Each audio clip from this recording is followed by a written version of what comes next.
It is my intention, good day to all excellencies and Madam President, it's really a pleasure to see you once more. It is my intention, however, to deal with my former dispensation, when in fact I was the Director of Public Prosecutions, acting and Deputy DPP, a former judge of the Supreme Court, a former United Nations prosecutor, and a former ICC judge. As a judge, I had to engage my judicial conscience to meet the ends of justice. And that judicial conscience manifested itself in many ways. It often defies definition, but not characterization, for it is often described as judicial activism. In 2009, when I was a senior judge on the criminal bench, among my many duties, apart from being a trial judge with trial overload, I was adjudicating in the bail court.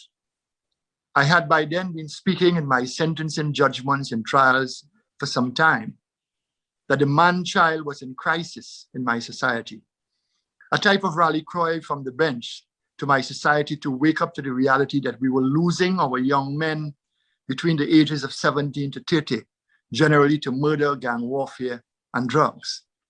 And that they were mired in the criminal justice system, charged with serious crimes with potential trial dates years down the road. With every young face that came into my courtroom in handcuffs, accused of serious crimes, with tattooed tears running from their sunken eyes, I felt an increased sense of desperation triggered by the urgency of now. My judicial conscience lit up. Young men, many on bail, were dying and life was being trivialized by the authorities, characterizing their deaths as gang-related, and that somehow made their deaths almost all right to society, because their deaths happened in another place, while those who ought or should have done something were ensconced in gated communities or had the required security or believed in a type of representative silence. My judicial conscience would awaken every time. I saw on the television news nightly displaying the bodies of young murdered men, either in canal, drains, or isolated bushes. As a result of that judicial conscience that I walk around with every day of my life, I started what was referred to as the Bail Boys Project in 2009 as a working component of restorative justice, a justice that heals rather than a justice that bleeds. The Bail Act allowed for conditions when an accused person is placed on bail. There is no system in Trinidad and Tobago analogous to bail houses in the United States.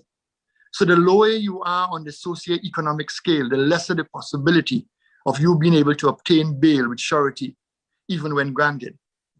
As a result, there were scores of accused persons awaiting trial for some 8, 9, 10 years without hope of coming to trial, given the overload of cases in the criminal justice system. These young men were dying on many levels. Apart from surety, the conditions were traditionally reporting conditions to police stations and distance orders to stay away from the victims of crime.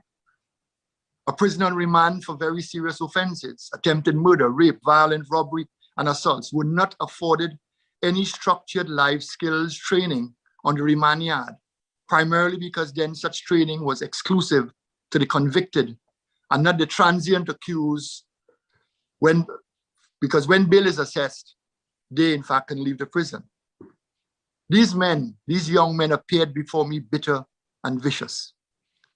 The first thing I did from a position of judicial conscience was that I apologized to them, the accused young men, for not having early trials. They were often shocked by that. I granted them bail and I explored conditions never explored before. Instead of, for example, going to police stations to report where they were often harassed verbally and sometimes demeaned, I sent them to probation welfare officers.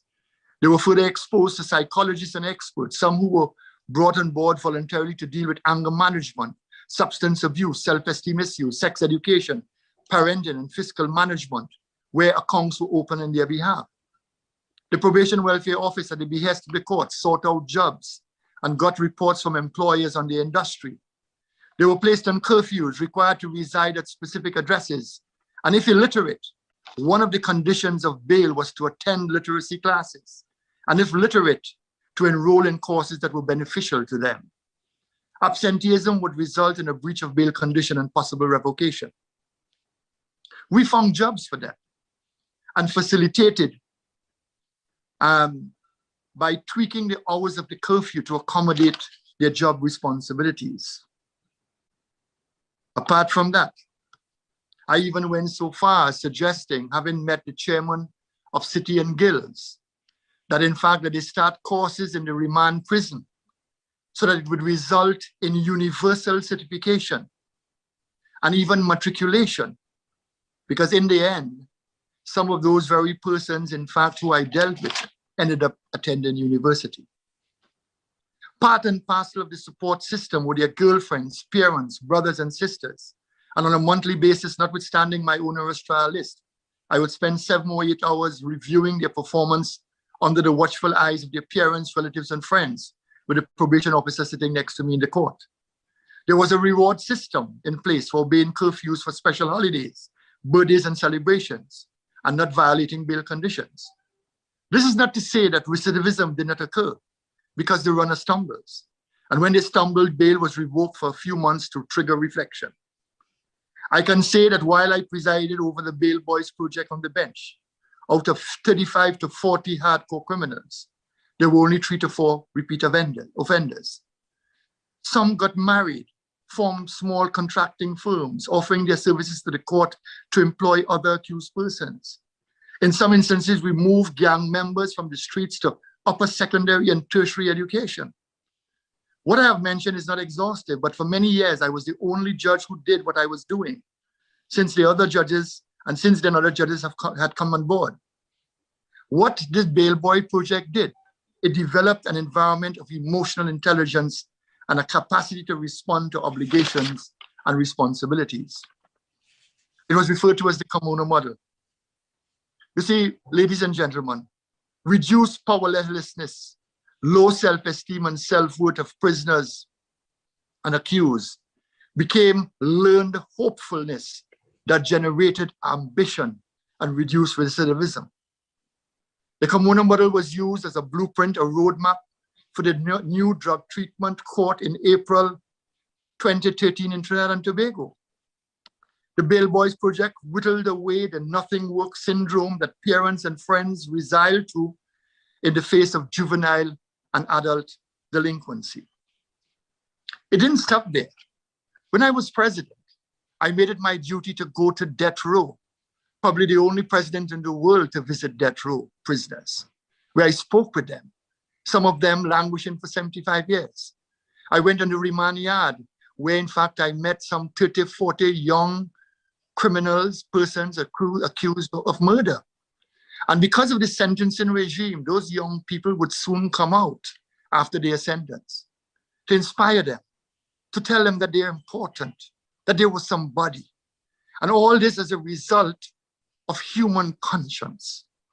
Apart from that, it was all about restorative justice and ensuring, for example, that mediation and alternative dispute resolution, additionally, were part and parcel of certain NGOs. What I did as president is that I ensured that mediation and alternative dispute resolution techniques were taught by the Mediation Board of Trinidad and Tobago with the Girl Guides, were taught also with, in fact, the Red Cross, with the cadets, with the Boy Scouts, all with a view to creating model citizens who will be able to resolve dispute in fact, an ameliorative way, in a positive way.